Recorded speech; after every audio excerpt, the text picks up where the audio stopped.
puisque quand Emmanuel a eu la bonté de m'inviter, à vrai dire, je ne savais pas du tout de quoi je parlerais, sinon de ce que je voulais bien parler, sur quoi je travaillerais à ce moment-là, c'est-à-dire plutôt les questions d'ironie et de malentendu.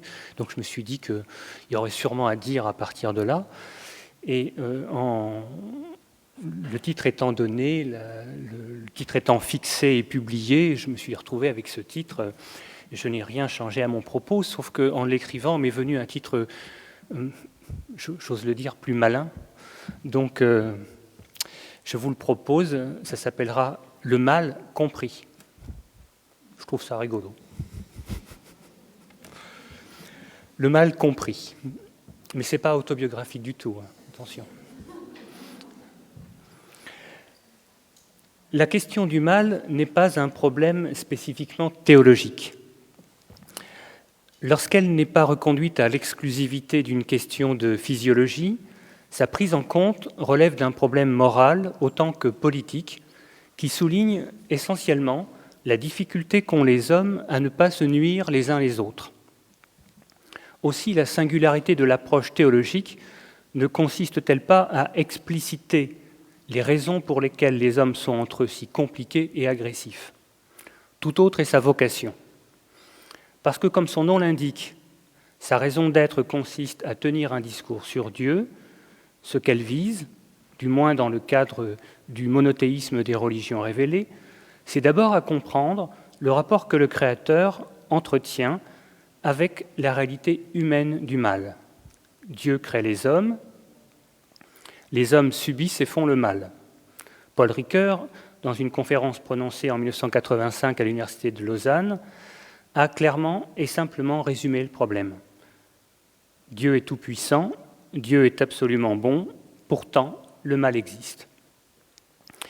Ce que met donc à mal le constat de l'existence du mal, c'est en Dieu la logique de l'articulation entre puissance et bonté.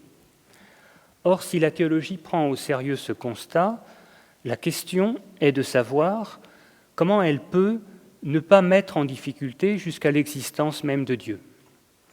Comment en effet ne pas poser la question, si délicate soit-elle, de la responsabilité divine? Car si le mal existe, or physiquement et moralement il existe, comment se fait-il que Dieu l'ait autorisé? Questions qui ont été déjà soulevées grandement ce matin. N'est-ce pas là une limite ou à sa toute-puissance ou à sa bonté, voire, plus radicalement, un argument en faveur de son inexistence? Il semble donc qu'aucune théologie ne puisse faire l'économie d'une méditation de l'origine du mal, tant cette réalité est pour chacun d'entre nous présente. Et pourtant, l'abîme que sa facticité ouvre à la réflexion est ce en quoi le discours théologique lui-même est ironiquement menacé de se perdre. L'ironie consiste en cela que l'effort de justification du mal finit par affaiblir l'autorité de celui qui s'y essaie, comme si, en l'occurrence, l'énergie théologique ici dépensée ne faisait jamais et en retour que la décrédibiliser elle-même, la privant alors définitivement du peu de rationalité qu'on peut être enclin à lui reconnaître. Mais à cette ironie s'ajoute un malentendu, celui qui consiste à croire qu'à s'obstiner sur un tel chemin, il serait possible de résoudre une telle alternative. L'obstination dans le malentendu ne fait alors jamais que sans cesse reformuler une réalité mal comprise. Pourtant, qu'un tel malentendu ait pu nourrir le discours philosophico-théologique est là ce dont témoigne l'existence même de bien des théodicées lors des XVIIe et XVIIIe siècles. L'exemple, proche mais non redondant, des doctrines de Leibniz et de Malebranche, mêlant philosophie et théologie, est ici intéressant car instructif. Chez Leibniz, comme l'on sait, cette analyse prend la forme d'une théorie de l'harmonie préétablie. Posant explicitement et en termes traditionnels la question de la provenance du mal, si Deus est unde malum, si non est unde bonum, si Dieu est, d'où vient le mal, s'il n'est pas d'où vient le bien, il y répond non pas en l'attribuant à la seule responsabilité humaine, mais en introduisant une subtile distinction au sein du concept de volonté divine. Trop subtil pour être tout à fait crédible d'ailleurs, me semble-t-il. En effet, après avoir distingué le mal métaphysique, lequel consiste dans la simple imperfection, du mal physique qui se rapporte à la souffrance et du mal moral qui se rapporte au péché, le philosophe, afin de comprendre comment Dieu peut permettre le mal, distingue en lui une volonté antécédente d'une volonté conséquente. Dieu, qui est bonté, ne veut ni ne peut vouloir le mal qui afflige l'homme, mais il le permet.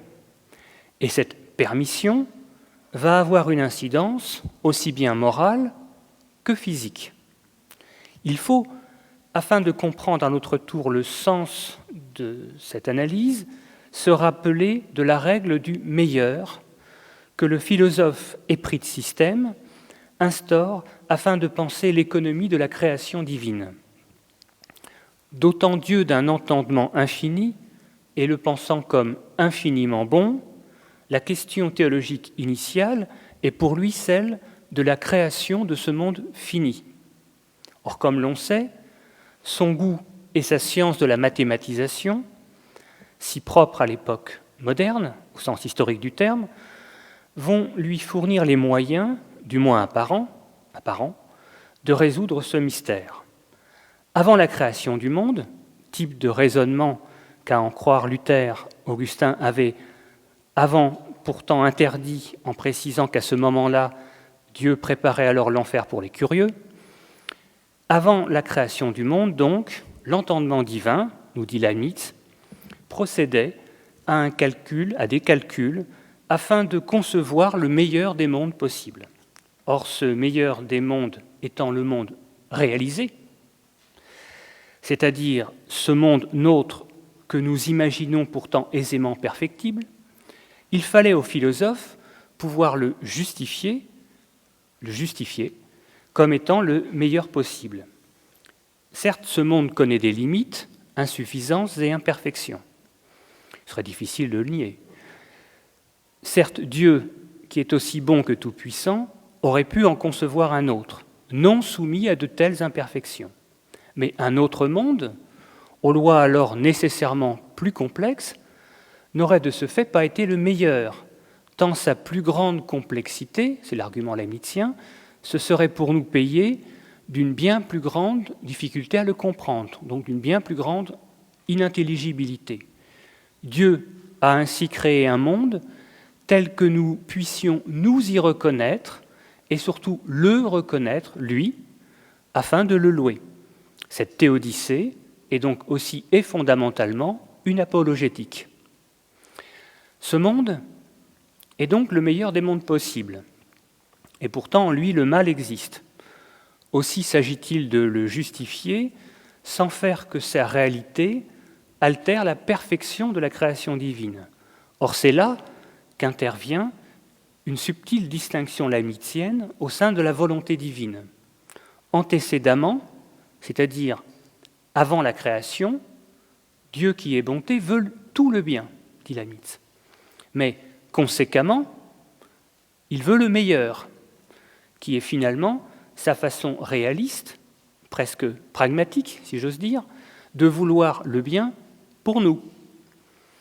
Mais le meilleur n'étant jamais, au sein de cette construction toute spéculative, que le meilleur des possibles, en lui le mal, de fait, existe.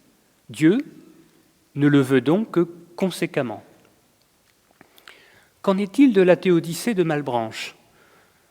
Ce qui guide ces analyses, c'est une réflexion, là encore épistémologiquement très cartésienne, sur les concepts de simplicité et d'ordre, en lesquels, comme pour Leibniz, la question du meilleur devient vite essentielle. Toutefois, pour Malebranche, si le monde doit être dit le meilleur, ce n'est pas parce qu'il serait le meilleur des mondes possibles en fonction d'un calcul préalable, mais parce qu'il est le plus simple. En conséquence, et plus encore que Leibniz, Malebranche insistera non seulement sur le fait qu'une fois que Dieu a créé le monde selon ses lois, il s'y soumet lui-même en respectant l'ordre qu'il a établi, mais plus encore sur le fait que là est précisément sa sagesse. Cela signifie qu'après les 6 premiers jours de la création, le 7e est celui du Shabbat, dont en un sens, Dieu ne sort que fort peu. Ce repos n'est toutefois pas paresse, mais confiance. Dieu s'en remet à la sagesse des lois qu'il a créées afin de gouverner le monde. Or, à en croire le philosophe théologien, ces lois, telles qu'il les énonce dans notamment les entretiens sur la métaphysique et sur la religion, sont principalement au nombre de 5. 3 sont des lois susceptibles d'être connues par la raison et par l'expérience, à savoir les lois générales de la communication du mouvement, les lois de l'union de l'âme et du corps, et les lois de l'union de l'âme à Dieu. Les 2 autres étant seulement accessibles par la grâce et l'autorité de l'Écriture sainte, puisqu'elles concernent, d'une part, ce que Malebranche nomme les lois générales donnant aux anges bons et mauvais un pouvoir sur les corps, et d'autre part, les lois par lesquelles le Christ dispose d'une puissance souveraine sur les corps et les esprits, dans ce monde et au-delà.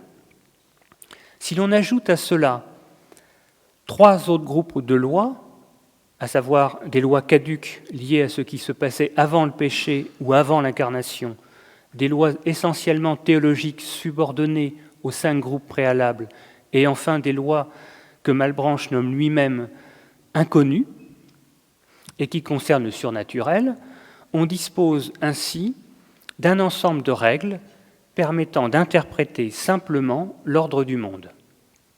Or, parmi ces lois, il faut bien admettre que Malebranche fait la part belle, d'une façon fort rationnelle et raisonnable, aux lois physiques, lesquelles, par définition, sont intelligibles et régulières. C'est en cette régularité, théologiquement comprise, qu'il voit la sagesse même de Dieu, ce dernier aimant par-dessus tout l'ordre dont il est le fondateur et garant. Aussi, et au grand désespoir des jansénistes de son temps, les lois de la physique auxquelles Dieu même se tient régissent un monde presque sans miracle, c'est-à-dire un monde en lequel Dieu ne ressent pas la nécessité d'intervenir, tant cela aurait pour conséquence de contrevenir aux lois qu'il a lui-même créées. Sans nier totalement l'existence des miracles, Malebranche restera, quant à cette question, fort circonspecte, n'étant pas loin de restreindre leur réalité au seul passé décrit par l'Ancien Testament et par les Évangiles, ou du moins, si dans l'ordre de la grâce le miracle a encore un sens, dans l'ordre de la nature, il n'en a presque pas.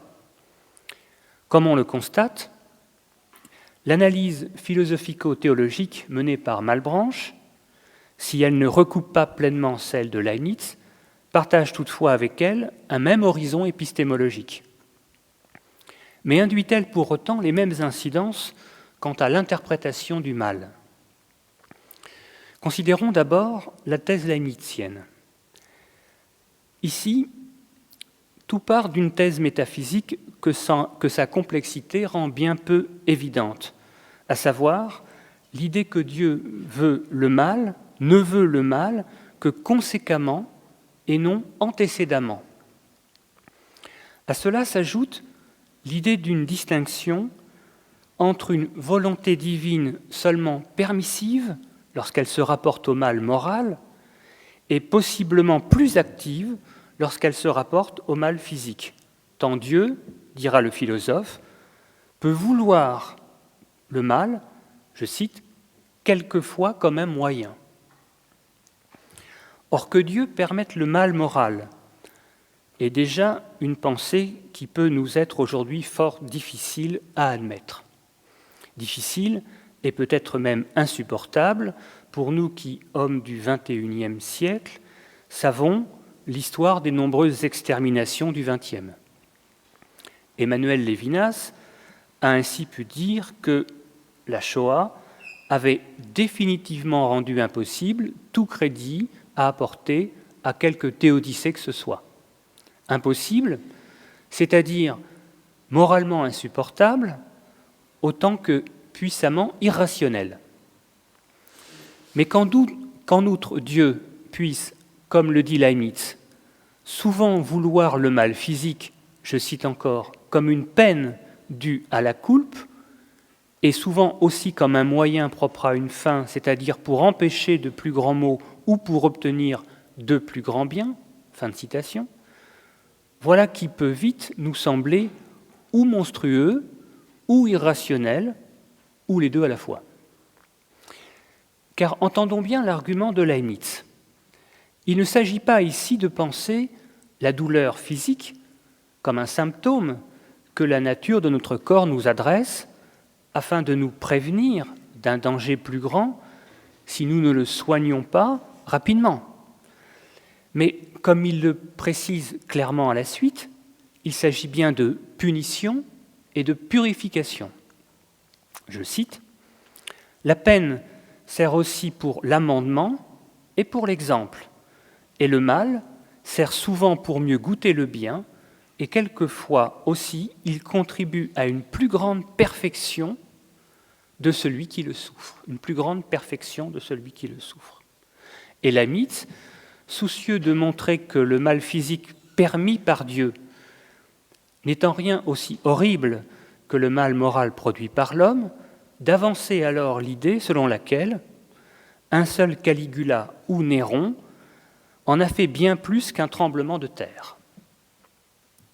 Mais en quoi un tremblement de terre et les morts qu'il occasionne, comme celui qui ravageait à Lisbonne en 1755 et qui fit entre 50 000 et 70 000 victimes parmi les 275 000 habitants que comptait alors cette ville, en quoi un tel tremblement de terre peut-il être théologiquement justifié? Et s'il l'est, par le fait qu'on avance l'immoralité ou l'infidélité de quelques habitants, n'est-on pas alors en plein irrationalisme et même menacé de fanatisme et d'obscurantisme, cet obscurantisme qui fait de Dieu, selon la célèbre formule de Spinoza, l'asile de l'ignorance?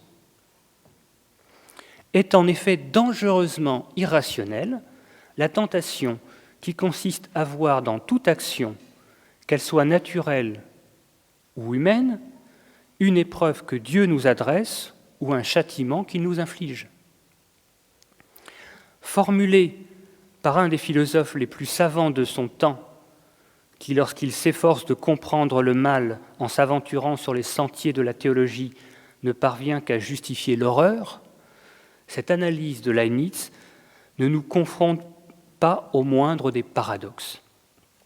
Car comment est-il possible d'écrire que, je cite encore, « quand il permet le péché, c'est sagesse, c'est vertu ». L'ironie est ici que ce qui est pensé par le philosophe comme le comble de la justification rationnelle aboutit à la plus grande irrationalité dogmatique, et que ce qui est présenté comme le comble de la sagesse et bonté divine nous ramène à la violence de l'absurde et à la monstrueuse, car imaginaire, culpabilité que l'homme aurait à en éprouver. Il est difficile en effet de concevoir la bonté d'un Dieu qui autoriserait un tremblement de terre provoquant ne serait-ce qu'une seule victime afin d'effrayer ses créatures et de les ramener à un état de soumission. Voltaire a un si beau jeu, mais bien raison, en 1759, de faire parler Candide afin de se moquer de la prétendue sagesse de Pangloss. Lui, au moins, avait la mémoire des victimes de Lisbonne. Et si l'on ne songeait pas à Voltaire, il faudrait ici, en remplaçant toutefois le mot « religion » par celui de « théologie », songer à la colère de Bergson, lorsqu'au début du 2e chapitre des deux sources de la morale et de la religion, il s'emporte contre l'absurdité monstrueuse de ce qu'il nomme alors les religions statiques. Ainsi, de même qu'il déplore le spectacle de ce que furent les religions et de ce que certaines sont encore, faudrait-il déplorer le propos que tiennent certaines théologies prétendument rationnelles, à moins qu'il ne soit préférable, comme Voltaire, d'en rire. Et qu'en est-il si l'on se rapporte à la théologie de Malebranche ? Sa méditation de l'amour divin, de l'ordre, ne peut pas ne pas également avoir d'importantes conséquences sur sa compréhension du mal au sein du monde. Dieu aimant plus que tout l'ordre de sa création, et cet ordre étant fait de lois simples et économes, c'est là la sagesse divine, il ne faut pas attendre de lui qu'il intervienne pour y contrevenir. Aussi, de même que selon un exemple célèbre du philosophe, Dieu ne change pas les lois de la météorologie afin de faire en sorte que la pluie tombe moins dans la mer, où elle est pourtant inutile, que davantage sur les terres arides, comme il serait nécessaire, de même, il ne va pas davantage intervenir en suspendant les lois de la chute des corps afin de m'épargner de mourir si mon assassin me jette dans le vide. En tout cas, je n'y crois pas. Autrement dit, et alors même que Malebranche est bien plus théologien et en cela bien plus attentif à la lecture des évangiles que ne l'est Leibniz, dont le Dieu est si conceptuel, sa philosophie, refusant rationnellement de confondre espérance et miracle permanent, va aboutir, sinon à un désengagement de Dieu vis-à-vis de la souffrance humaine, du moins à l'en dédouaner radicalement, ouvrant ainsi, et bien malgré lui, la voie à une perspective déiste. Ainsi est-il cocasse de remarquer que le même Voltaire, qui s'acharne ironiquement sur la pensée de Leibniz, ne tarit pas d'éloges concernant celle de Malebranche, dont il dit que c'est l'un des plus profonds méditatifs qui ait jamais écrit, au point que sa propre critique à lui, Voltaire, du miracle, emprunte beaucoup à celle de Malebranche. Pourquoi Dieu ferait-il un miracle ? Se demande Voltaire dans son dictionnaire philosophique. À cette question, sa réponse, du moins en apparence, semble largement consonner avec celle de Malebranche. Prêtant un temps, comme lui d'ailleurs, il faut le remarquer, la parole à Dieu, ce que peu d'auteurs font, Voltaire écrit ceci. « Il dirait donc, je n'ai pu parvenir par la fabrique de l'univers, par mes décrets divins, par mes lois éternelles, à remplir un certain dessein. Je vais changer mes éternelles idées, mes lois immuables, pour tâcher d'exécuter ce que je n'ai pu faire par elles. Ce serait un aveu de sa faiblesse et non de sa puissance. Ce semble, dans lui, la plus inconcevable contradiction. Ainsi donc, oser supposer à Dieu des miracles, c'est réellement l'insulter. Si des hommes peuvent insulter Dieu, c'est lui dire « vous êtes un faible et inconséquent ». Il est donc absurde de croire des miracles, c'est déshonorer en quelque sorte la divinité. Telle est l'ironie de la situation. Pour l'un, en l'occurrence Leibniz, la volonté de faire intervenir Dieu, même passivement, dans la production du mal humain, aboutit, malgré l'affirmation de la bonté divine, à lui faire approuver de monstrueuses réalités. Pour l'autre, Malebranche, la volonté de dédouaner Dieu de tout mal aboutit à laisser croire à son désengagement. Dans les deux cas, les conséquences de leur doctrine philosophico-théologique quant au problème du mal aboutissent à un renversement ironique de leur thèse. La voie de la théodicée, soucieuse de justifier l'existence du mal au sein de la création, n'est donc plus ni rationnellement ni moralement tenable. Tant la métaphysique sur laquelle elle repose nous est devenue aujourd'hui incompréhensible autant qu'insupportable. De telles théodicées n'aboutissent qu'à ironiquement alimenter les thèses soucieuses de les réfuter. mal pensées et peut-être victimes de la complexité du mal qu'elles entendaient pourtant concevoir, elles ne produisent plus que du malentendu. Pour autant, toute théologie ne prend pas, face à la question du mal, la voie d'une théodicée, en sorte que la nécessité de son abandon ne signifie pas la nullité de toute démarche théologique, mais à tout le moins, cela nous renvoie à l'obligation de procéder d'une toute autre façon. Prendre au sérieux le mal, voilà la difficulté. Or, c'est précisément celle à laquelle le philosophe Schelling, hors théodicée, mais non hors théologie, s'est confronté dès 1809 dans ses recherches philosophiques sur l'essence de la liberté humaine, au point de penser non seulement la possibilité de la part de l'homme de faire volontairement le mal, mais plus encore de le faire de façon jubilatoire et réfléchie. Comme le titre de son ouvrage l'indique, la réflexion schellingienne est aimantée par la reconnaissance de la liberté humaine et la façon dont elle peut être compatible avec l'existence divine. Sa réponse va alors consister à poser la liberté humaine en Dieu. Et si cela est possible, dira-t-il, c'est que l'homme est en Dieu non pas une chose, mais une personne, ce qui suppose que Dieu même soit personnel. Reste que pensant d'emblée la liberté comme la faculté du bien et du mal, il lui faut alors comprendre comment la réalité du mal peut elle-même se retrouver en Dieu. Comme l'on sait, l'analyse schellingienne va tout entière reposer sur la méditation d'un devenir personnel de Dieu à partir d'une distinction un peu complexe entre le fondement obscur de l'existence, le Grund, et l'existence elle-même. C'est pourquoi, dira-t-il, en une formule absolument magnifique, toute personnalité repose sur un fond obscur. Toutefois, là où Dieu,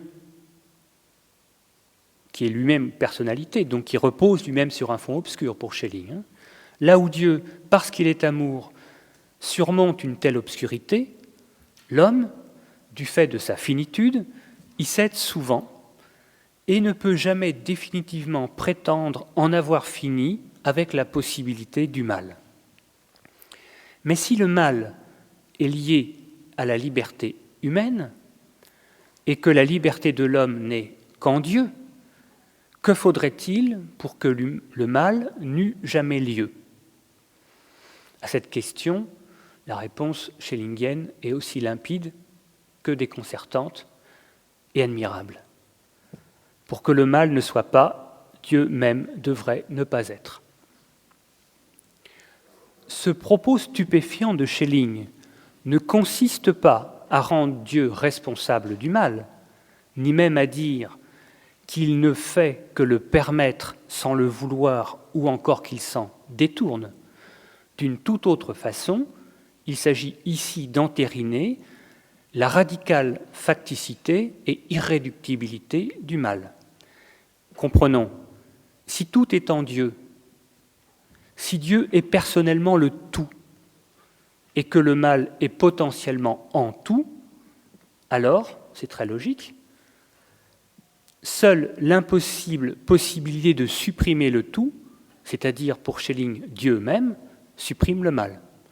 Pour que le mal ne soit pas, Dieu même devrait ne pas être. Les leçons à tirer d'un tel propos sont riches et précieuses. Deux d'entre elles méritent d'être particulièrement soulignées. La première est que le mal ne consiste pas seulement en une facticité brute, mais une facticité comme telle insondable. La seconde est qu'à tenter de dire cette réalité insondable, la discursivité de la raison se perd en tentant de justifier l'injustifiable. Ainsi est le mal. à tenter d'en explorer l'origine plus que les raisons ponctuelles, toute réflexion théologique ou bien dogmatise, ce qui arrive souvent, ou s'y abîme et se perd. Mais dès lors, et dans les deux cas, elle se soustrait à l'exigence rationnelle, celle précisément que le philosophe doit garder. Certes, il n'est pas absurde, il est même important, comme la recherche schellingienne a pu, après Kant, le vouloir, de s'enquérir d'une origine radicale du mal, en remarquant que celle-ci nous rapporte à la possibilité, laquelle s'enracine dans le fait même de la liberté humaine. Nous pouvons faire le mal parce que nous sommes libres, soit.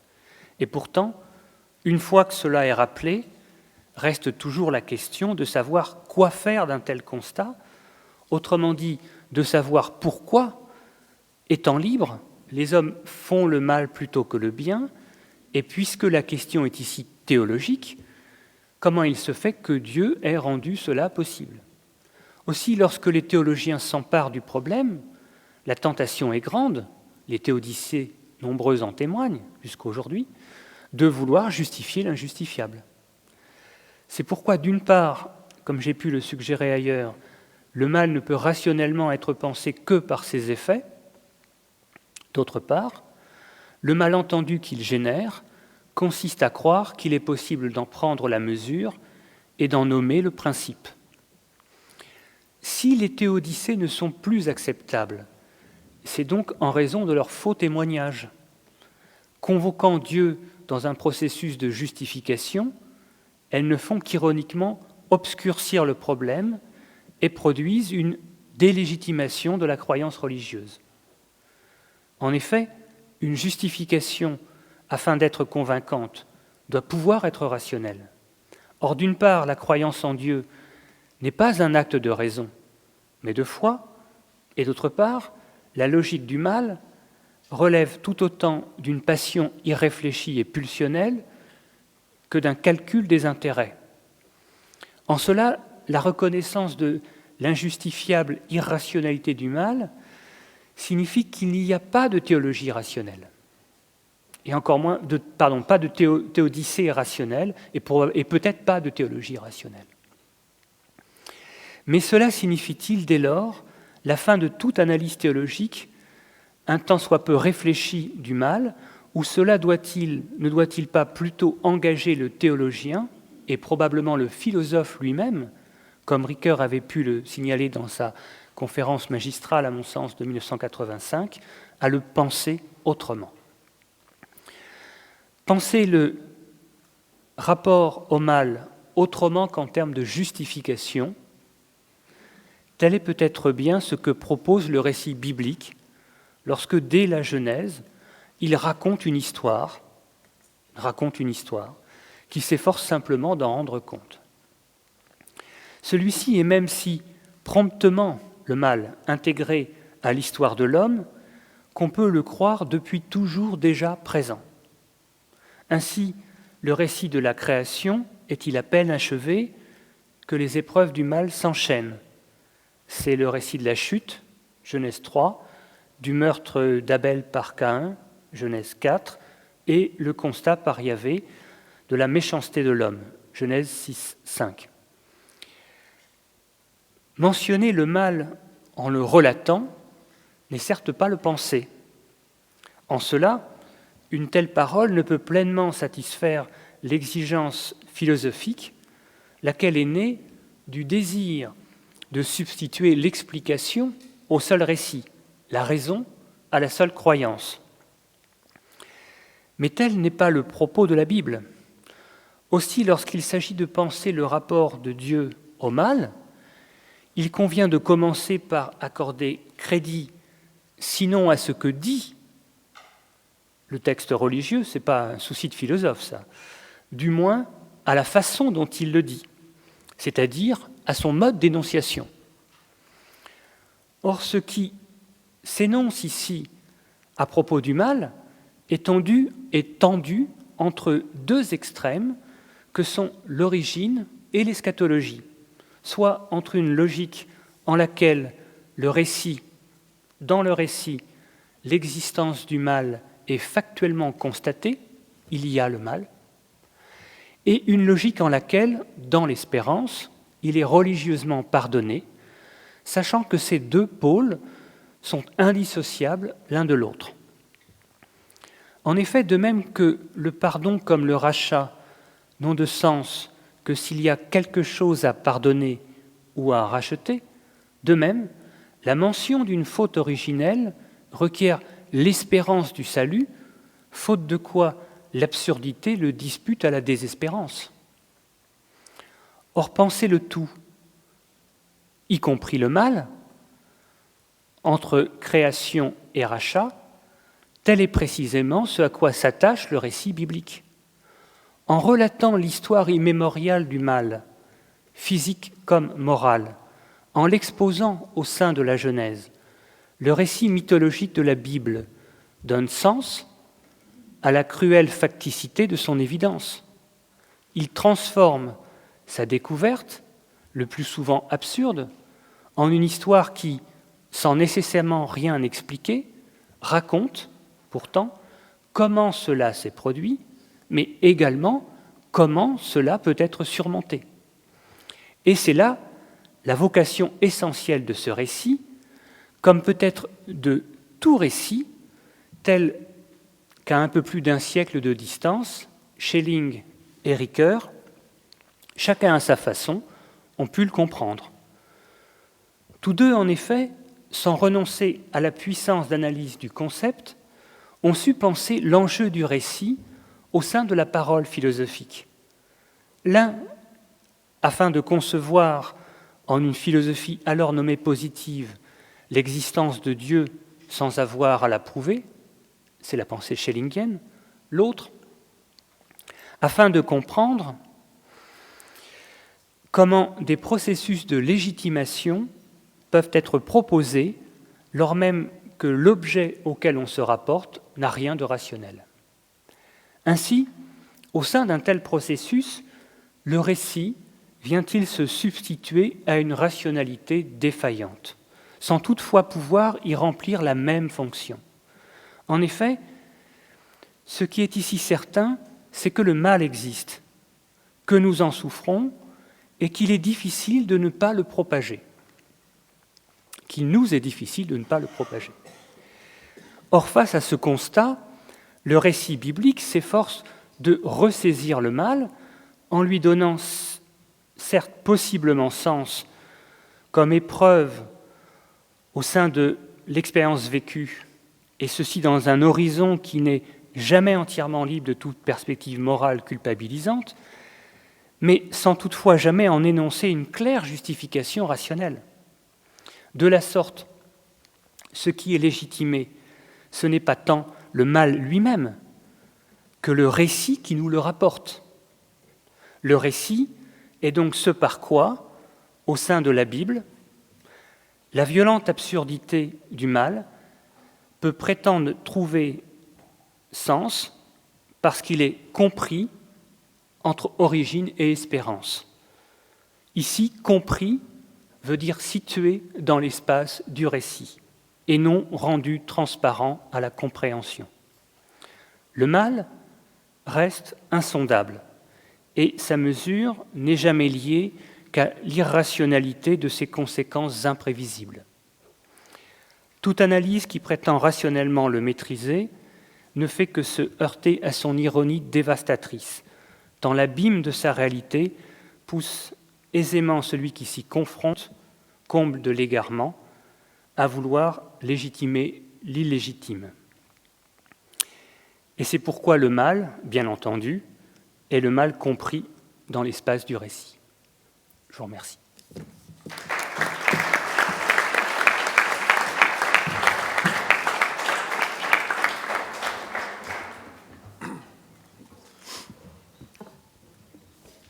Merci pour cette conférence qui montre aussi les limites de la philosophie. C'est toujours agréable de l'entendre de la part d'un philosophe, de ne pas tout ériger en système. Je ne dirais pas les limites de la philosophie quant à moi, je dirais ses ressources au contraire. Ou ses ressources, mais en allant puiser ailleurs qu'en elle-même. C'est le mot de Ricoeur que de travailler aux frontières, tout de même. Parce que cela rejoint dire que le mal est inconceptualisable, qu'il doit faire l'objet d'une narration, c'est peut-être dire aussi qu'il y a des lieux plus privilégiés pour en parler.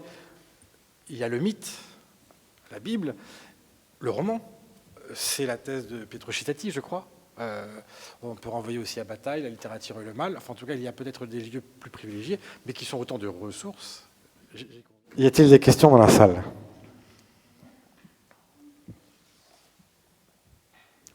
Madame ? Cette différence que vous faites entre le récit et la philosophie me semble absolument fondamentale. Étant moi-même spécialiste d'un des plus grands romanciers qui est Balzac, je pense que justement lui est penseur dans la mesure où il a su mettre en scène le mal sous ses formes les plus frappantes que sont l'avarice, la guerre et toutes les formes possibles du mal.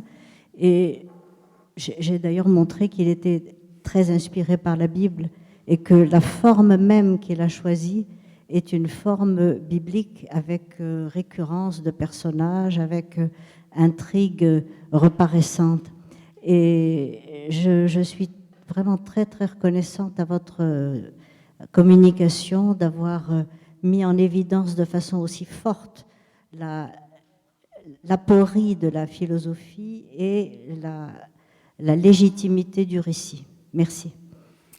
Je vous remercie, madame, et peut-être je saisirai l'occasion de votre remarque pour dire un mot de précision, parce que quand on parle du mal compris, on prête vite à l'être soi-même. C'est évidemment le danger de toute pensée du malentendu, ironique. Mon propos, évidemment, n'est pas du tout, mais vous l'avez bien entendu, de dire que la philosophie n'a rien à dire de rationnel. Mon propos est tout aussi à l'inverse, c'est-à-dire que je pense qu'on peut rationnellement parler du mal, mais quand on en parle rationnellement, il faut, à mon sens, s'en tenir à la description de ses effets. Et ces effets sont paradoxaux et très conséquents. Dans le livre qui a été mentionné tout à l'heure, il m'est arrivé de souligner que, à mon sens, l'épreuve la plus...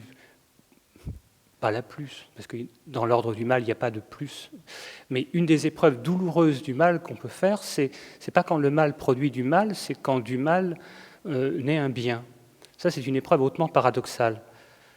Parce que, vous voyez, si d'avoir, je ne sais pas moi, je pense à des gens précis, mais